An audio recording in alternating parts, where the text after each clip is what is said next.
부터 제가 설교를 했죠. 네네. 예. 그리고 저는 그거 반드시 해체돼야 된다. 한국기독교총연합회, 금권 선거와 분열로 개신교계를 대표하는 단체라고 하기에 부끄러운 지경에까지 이르고 말았습니다. 대다수 경건한 교회와 존경받는 목회자를 위해서라도 한기총의 개혁과 교계 일부의 잘못에 대한 단죄는 시급해 보입니다.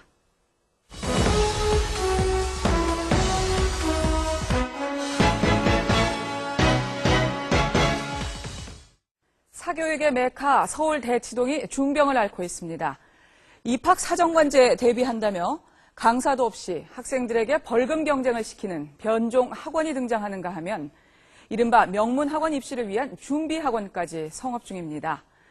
또 심야 교습 단속 이후 생겨난 아파트 불법 과외방까지 기승을 부리고 있습니다. 비뚤어진 사교육 1번지 그 현장 속으로 들어가 봤습니다.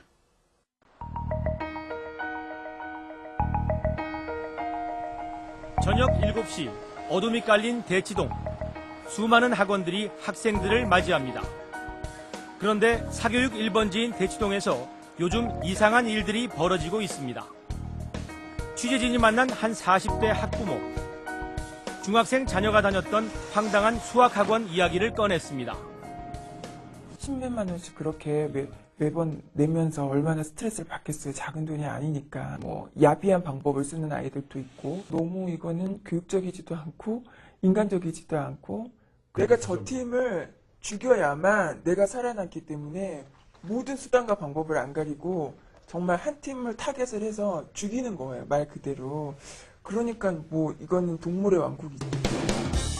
문제의 학원을 직접 찾아가 보았습니다.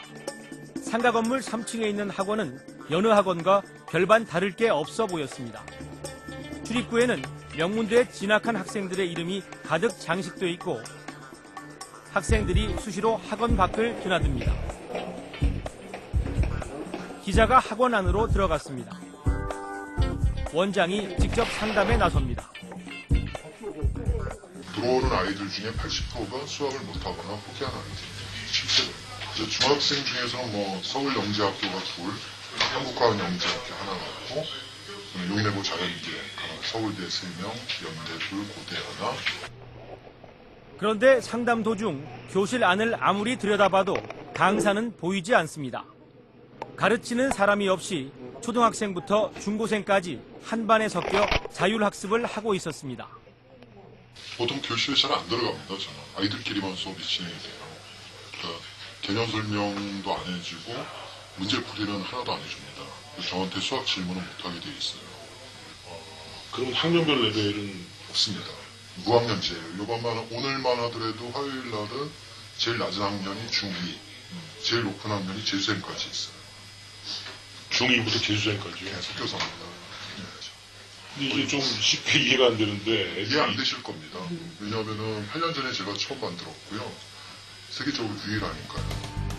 원장은 명문대 진학을 위해서는 수학 외에 다른 과목을 아예 포기해야 한다는 주장을 늘어놓습니다. 그때 영어를 중지시켰어요. 영어 수업은, 영어를? 예, 중지했습니다. 왜요? 영어를 해서는 수학은 할 수가 없고요. 영어를 하면은 뛰어난 인물이 되기 힘들어요, 실제로요. 우리나라에서 뛰어난 학자가 안 나오는 이유가 12살 이후에 영어를 하기 때문에 그래요. 그럼 여기 이 친구들도 영어를 안 하고?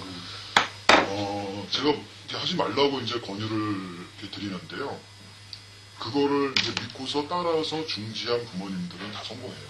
실제로 요 영재학교 간 세 아이는 중학교 1, 2학년 때 영어를 안 했던 아이들이에요. 더 놀라운 건 교실 내부의 규칙입니다. 2명씩 팀을 나눠 문제풀이 경쟁을 벌이고 있는데 꼴찌를 하는 팀이 벌칙으로 원장을 포함해 전체 학생들의 저녁 식사 비용을 부담해야 합니다. 식사를 산 아이들은 저번 주 화요일 날 꼴찌한 팀에서 사는 거예요. 저녁값이라고 하면 보통 1인당 5,000원씩 해서 하면 되는데 거기에다 간식비라고 해서 8, 9천 원 정도를 내더라고요. 그러다 보면 15명 정도 되면 15만 원씩인 거죠. 그렇게 되면 일주일에 예를 들어 처음 들어가서 두세 번 꼴찌한다. 그럼 일주일에도 한 몇십만 원이 나가는 거죠. 동생이랑 팀이 많이 했었는데